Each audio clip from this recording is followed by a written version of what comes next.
Olá galera, bom dia! Nós somos o Ambientalcast. Se esse é o seu primeiro vídeo aqui, eu sou a Adriane. Eu sou o Guilherme. Eu sou a Beatriz. E eu sou a Jennifer. Nós somos um grupo de amigos, a gente traz vários temas ambientais e a gente gosta de pensar que a gente traz temas bem relevantes.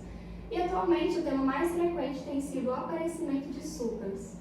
Os supers são pessoas com modificações genéticas que os beneficiaram com superpoderes. Eles apareceram no mundo todo nos últimos meses e eles são bem populares nas redes sociais e existe toda uma discussão acerca dos benefícios e dos malefícios desses superpoderes. E o alvo do nosso vídeo de hoje é o Capitão Ácido, que é o mais novo herói que foi apresentado pela Starlight, que é a principal empresa de agenciamentos de supers. E entre seus diversos poderes, o principal deles é fazer chover ácido em qualquer quantidade, em qualquer nível, em qualquer área e em qualquer pH.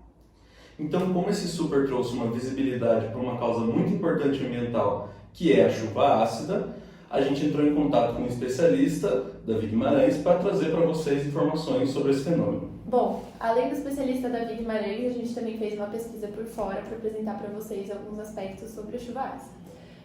A água da chuva normalmente é considerada ligeiramente ácida, pois quando em contato com o dióxido de carbono, o famoso CO2, presente na atmosfera, ocorre a formação de um ácido, que é o ácido carbônico H2CO3. Esse ácido, por ser considerado fraco e não conseguir liberar muitos íons H+, no meio, não aumenta significativamente a acidez da água.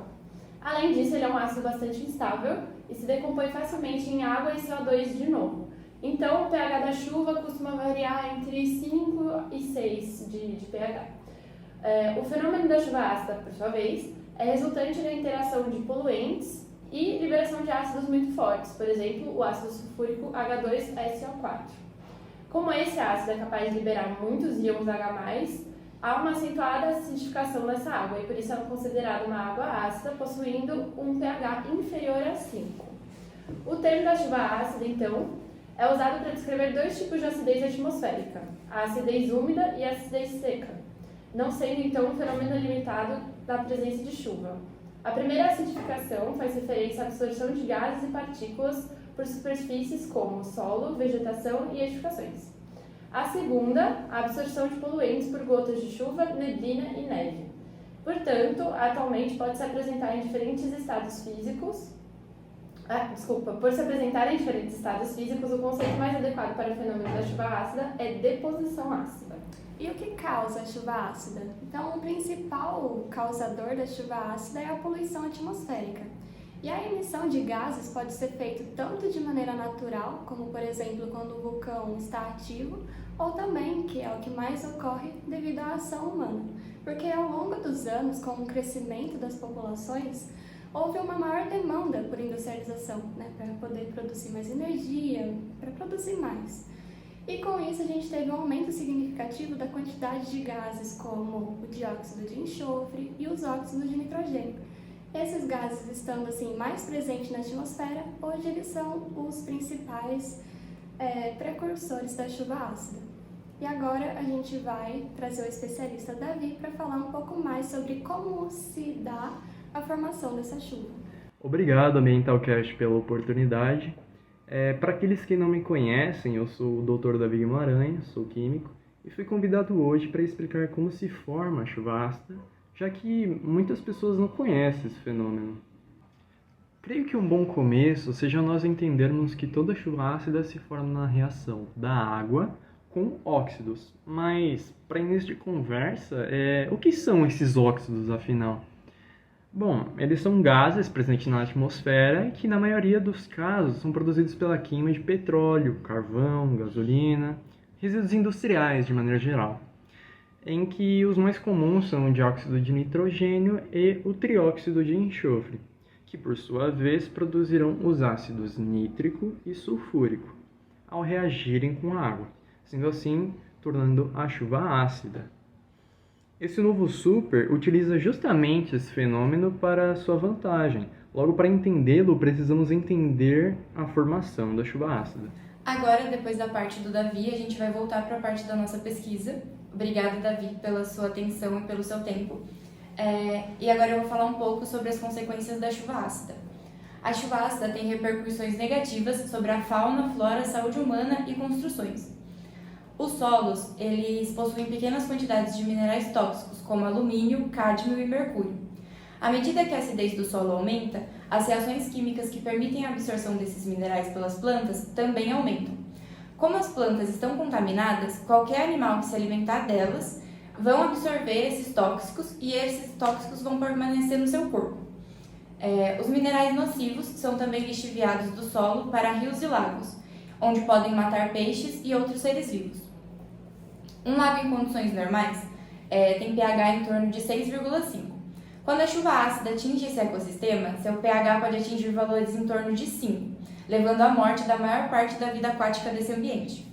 Um exemplo bastante conhecido no Brasil ocorreu na região da Serra do Mar, em Cubatão, São Paulo, no ano de 1977, devido à elevada emissão de gases pelas indústrias instaladas nessa cidade.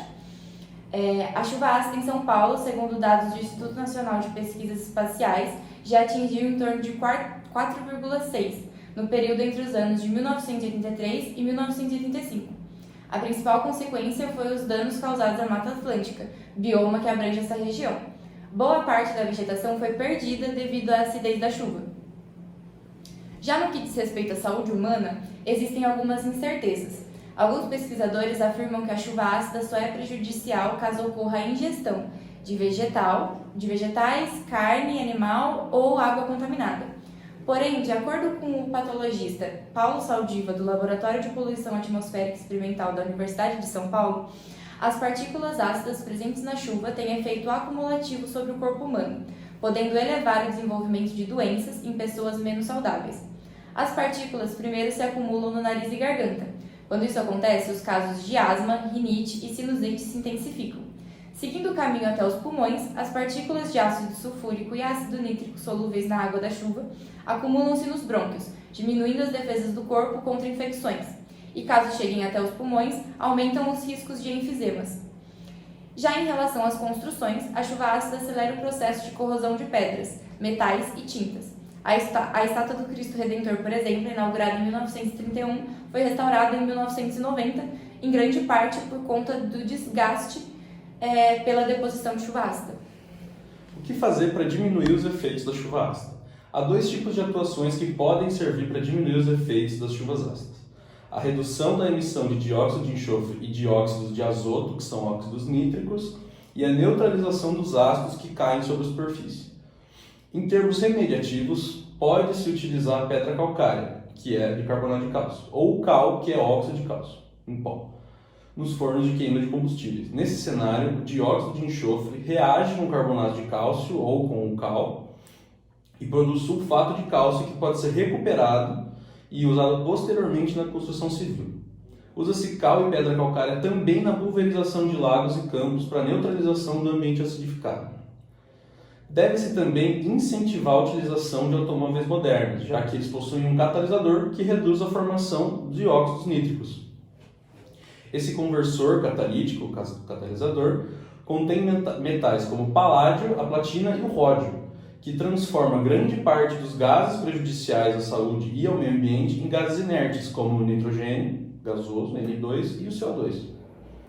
A construção de polos industriais afastados do centro urbano não é uma intervenção viável, tendo em vista que a poluição é transfronteiriça, isso é, ela é transportada pelas nuvens para além das fronteiras estipuladas, de modo a acometer cidades a quilômetros de distância, independente de estarem perto ou não.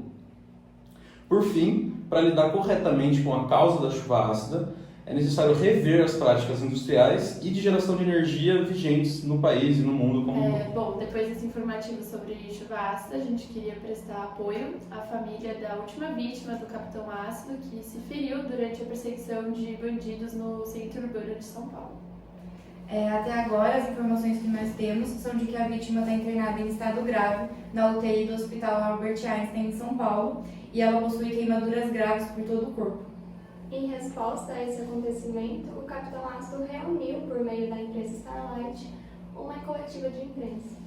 E para encerrar, a gente vai transmitir o vídeo de uma ouvinte que estava lá nessa coletiva e mandou pra gente. Oi, gente, eu já estou indo ver o Capitão Ácido e eu tô muito animada, até porque vão ter outros supers lá. Eu vou mostrar tudo pra vocês, tá bom? De primeira mão. Para mim chega.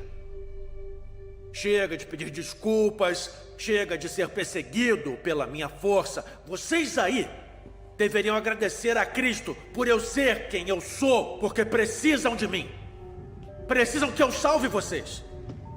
Vocês sabem, todos vocês, eu sou mais forte, mais esperto e eu sou melhor. Eu sou melhor. Vocês não são os verdadeiros heróis. Eu sou o verdadeiro herói.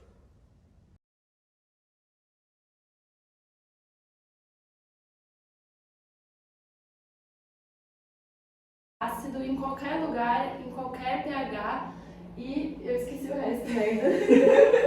Você podia ter falado só isso, amiga. Ai, sim, que ótimo. Puta que pariu. É bom ter feito teatro, né? Pra fazer essas coisas. Não. Não. Vale. Teatro making off da fofoca. É? Então, isso vai ser muito Não quer bom, tá pausar esse ligado? vídeo aí, não.